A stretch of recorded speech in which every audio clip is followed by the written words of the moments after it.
जय जगन्नाथ। आशा करुँच आपण मैंने बहुत भल थे भगवान दया आपण मान प्रिपेरेसन बहुत भल चली था आप निश्चय एथर गोटे गवर्नमेंट जॉब सिक्योर करूँ।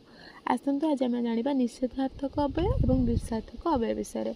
पूर्व क्लास आम विकलार्थक अव्यय पदान्वय विषय जानी आज जाना निषेधार्थक अव्यय आ गए विरुद्धार्थक अव्यय। निषेधार्थक अव्यय कौन ना जो अव्यय पद द्वारा निषेध व निवारण कर सूचना मिले निषेधार्थक अव्यय कहुए ना नहीं प्रभृति ये अव्यय। उदाहरण नाही मामू ठारू कण मामू भल। विपसार्थक अव्यय क्या कहुए ना ओडिया भाषा विपसार्थक अव्यय पद भाव में पुनः पुनः अर्थात बारंबार जोड़ा व्यवहार कर विपसार्थक अव्यय कहुए। बारंबार मुहु मुहु घन घन प्रभृति व्यवहार हुए। उदाहरण मधुमेह रोगी मुहु मुहु परिस्कार करे।